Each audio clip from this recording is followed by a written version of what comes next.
Doctor Yunus সরকারের উপদেষ্টাদের, বিশেষ করে ছাত্র প্রতিনিধি হিসেবে যারা ইউনূস সরকারের ক্যাবিনেটে রয়েছেন, তারা নিশ্চিতভাবে সব ধরনের জবাবদিহিতার ঊর্ধ্বে।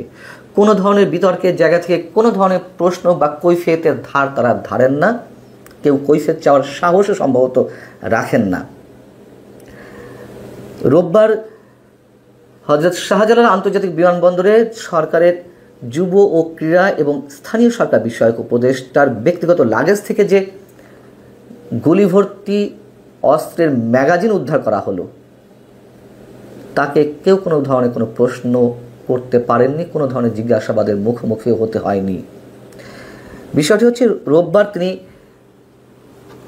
টার্কিশের উদ্দেশ্যে মরক্কোগামী একটি ফ্লাইট ছিল, সেই ফ্লাইটে তার টার্কিশে যাওয়ার কথা। যখন তিনি বিমানবন্দরে পৌঁছলেন, তখন তার লাগেজটি যখন বন্দরের স্ক্যানিং মেশিনে দেওয়া হয়, তখন নিরাপত্তা কর্মীদের চোখে পড়ে, তাদের সন্দেহ হয় ব্যাগের মধ্যে বড়সড় একটা ধাতব পদার্থ রয়েছে। তখন তারা বিনয়ের সঙ্গে ব্যাগটি ভালো করে, লাগেজটি ভালো করে চেক করতে চায়, দেখতে চায়। তো আসিফ মাহমুদ সজীব ভুঁইয়া নীরব ভূমিকা পালন করেন, অথবা তাদেরকে অনুমতি দেন, না দিয়ে তো উপায় নেই। তখন লাগেজটি খুব ভালো করে চেকিংয়ের পর ম্যানুয়ালি তারা সেখান থেকে গুলিভর্তি অস্ত্রের একটি ম্যাগাজিন উদ্ধার করেন। তারা তো কিংকর্তব্য বিমূঢ় হয়ে পড়লেন। ডাকা হলো ঊর্ধ্বতন কর্মকর্তাদের, তারা ছুটে এলেন। ছুটে এলে কি হবে? কিছুই না। হঠাৎ করে একজন সম্ভবত সচিব পদমর্যাদার এক ব্যক্তি সেখানে উপস্থিত হলেন, সব কিছু তড়িঘড়ি করে নিজের নিয়ন্ত্রণে নিলেন এবং ওই গুলিভর্তি অস্ত্রের ম্যাগাজিনটিও তিনি নিজের জিম্মায় নিলেন, নিজের হেফাজতে নিলেন। আসিফ মাহমুদ সজীব ভুঁইয়া বীর দর্পে বিমানে উঠে পড়লেন, আর ওই সচিব পদমর্যাদার ব্যক্তিও বিমানবন্দর ছেড়ে চলে এলেন। এই ঘটনায় তাকে কেউ কোনো ধরনের প্রশ্নও করেনি, জিজ্ঞাসাবাদের কোনো প্রয়োজনীয়তা অনুভব করেনি, অথবা প্রয়োজনীয়তা অনুভব করলেও সেই সাহস তাদের ছিল না জিজ্ঞাসাবাদের। যদিও আসিফ মাহমুদ সজীব ভুঁইয়ার পক্ষ থেকে একটি অজুহাত দাঁড় করানো হয়। কী অজুহাত?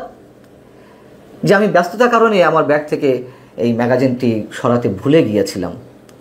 বিমানবন্দর এলাকায় একজন মন্ত্রী পদমর্যাদার ব্যক্তির লাগেজে এই ধরনের গুলিভর্তি ম্যাগাজিন পাওয়া যাবে, সেটা আমরা খুব স্বাভাবিকভাবে নিয়ে নেব। আর সরাতে মনে ছিল না, আচ্ছা ধরে নিলাম সরাতে মনে ছিল না, ঠিক আছে, ভুল হতেই পারে।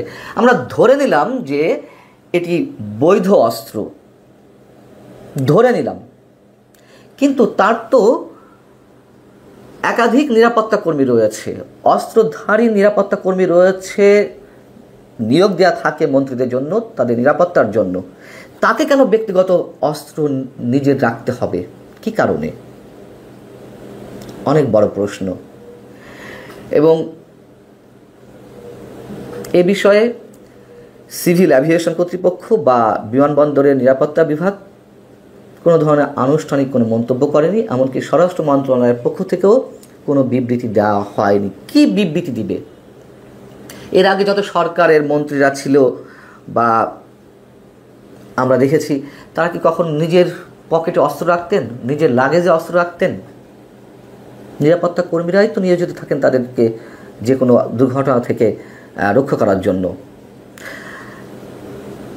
আমাদের মনে রাখা দরকার, আসিফ মাহমুদ সজীব ভুঁইয়া এর আগে কিন্তু নিজের মুখে একটি টেলিভিশন চ্যানেলকে বলেছিলেন সাক্ষাৎকারে, 5 আগস্ট শেখ হাসিনা সরকার যদি পতন না ঘটত, শেখ হাসিনা যদি দেশ ছেড়ে চলে না যেতেন, তাহলে তাদের প্রস্তুতি ছিল সশস্ত্র বিপ্লবের। অস্ত্রের মজুদ ছাড়া তো সশস্ত্র বিপ্লবের বিষয়টি মাথাতেই আনা যায় না। সেই অস্ত্রগুলো কোথায়? যদি আমি আসিফ মাহমুদ সজীব ভুঁইয়ার নিজের বক্তব্যের কথা বলছি, তাহলে তারা প্রস্তুতি ছিল তো তাদের, তাহলে সেই অস্ত্রগুলো কোথায়? এবং পুলিশের যে অস্ত্রগুলো লুট হলো, আইন শৃঙ্খলা রক্ষাকারী বাহিনী কি একটা অস্ত্র উদ্ধার করতে পেরেছে? সব বাদ দিলাম। এই আসিফ মাহমুদ সজীব ভুঁইয়া তিনি তো কম বিতর্কে জন্ম দেননি এই 10 মাসে। এর আগে তিনি হেলিকপ্টার ছাড়া চলতেই পারেন না, তার নাম তো হয়ে গেল হেলিকপ্টার উপদেষ্টা। উত্তরবঙ্গের একটি জেলায় কয়েকটি উপজেলা পাশাপাশি, সেই উপজেলাগুলো সফর করতে গিয়ে তিনি অসংখ্যবার হেলিকপ্টার ব্যবহার করেছেন। তার বক্তব্য অনুযায়ী তিনি 6 বার হেলিকপ্টার ব্যবহার করেছেন। এক উপজেলা থেকে আরেক উপজেলার দূরত্ব মাত্র 9 কিলোমিটার। সেই 9 কিলোমিটার যাওয়ার জন্য তাকে হেলিকপ্টার ব্যবহার করতে হয়। যদিও তিনি ব্যাখ্যা দিয়েছেন তিনি মাত্র 6 বার ব্যবহার করেছেন হেলিকপ্টার। একটা উপজেলা থেকে আরেকটা উপজেলায় যেতে 6 বারই ধরে নিলাম হেলিকপ্টার ব্যবহার করতে হবে। কি আশ্চর্য! এবং আসিফ মাহমুদ সজীব ভুঁইয়ার ব্যক্তিগত যিনি কর্মকর্তা, তার পিএ মোয়াজ্জেমকে নিয়ে কথা উঠল, কই সেগুলোকে সব ধাপ চাপা পড়ে গেল। কী সব তদন্ত কমিটি গঠন করা হলো, কয়েকশো কোটি টাকা তিনি সরিয়েছেন দুর্নীতির মাধ্যমে, সব কিছু শেষ, মানুষ ভুলে গেছে। মজার বিষয় হচ্ছে কি, আসিফ মাহমুদ সজীব ভুঁইয়ার ব্যাগ থেকে যে গুলিভর্তি ম্যাগাজিন উদ্ধার করা হয়েছে, সেই তথ্যটি, সেই সংবাদটি দেশের বিভিন্ন গণমাধ্যমে অনলাইন ভার্সনে আপলোড করা হয়েছিল, নিউজ এসেছিল। পরবর্তী দেখলাম তার অনেকগুলো গণমাধ্যমে সেই নিউজটি সরিয়ে নিয়েছে। কেন? কিসের ভয়ে? কার চাপে? জানি না আমরা। আসিফ মাহমুদ সজীব ভুঁইয়ার বাবা ঠিকাদারি লাইসেন্স করেছে স্থানীয় সরকার মন্ত্রণালয়ের, সেটি নিয়েও নানান ধরনের কথা হলো এবং পরবর্তী তিনি দুঃখ প্রকাশ করেছেন। একের পর এক অসংখ্য এই ধরনের ঘটনা ঘটে যাচ্ছে, কোনো ধরনের জবাবদিহিতা নেই। সাংবাদিকরা যখন সাহস করে 2-1 প্রশ্ন করেন, হয়তো কিছু একটা বলার চেষ্টা করেন, আবার অনেক সাংবাদিকের তো প্রশ্ন করতে গেলে চাকরিও থাকে না। এদিকে আমাদের নতুন বাংলাদেশ দিবস বাতিল করা হয়েছে। প্রধান উপদেষ্টা ডক্টর মোহাম্মদ ইউনূসের অনেক স্বপ্ন ছিল যে এরকম একটি দিবস ঘোষণা করা হবে, যে নতুন বাংলাদেশের জনক সম্ভবত তিনি হবেন, তাকে ঘোষণা করা হবে। কিন্তু তার নিয়োগকৃত ছাত্ররা তার বক্তব্য অনুযায়ী যখন প্রচণ্ড প্রতিবাদ করলো, তখন বাধ্য হয়ে সরকারকে সেখান থেকে পিছু হটতে হলো। কি একটা অসাধারণ বিষয়! প্রজ্ঞাপন জারি করা হলো 8 আগস্ট নতুন বাংলাদেশ দিবস। এমন এক বাংলাদেশ আমরা নতুন পেয়েছি যেখানে মকতন্ত্র ছাড়া আর কিছুই নতুন কিছু আসেনি, এটি মানুষের অভিযোগ। এবং এই ছাত্র উপদেষ্টা চাইলে তো ডক্টর মোহাম্মদ ইউনূসকে সরিয়ে ফেলতে পারে, প্রমাণিত সত্য। তিনি সহজে এই ছাত্র উপদেষ্টাদের বিরুদ্ধে কিছু বলেন না।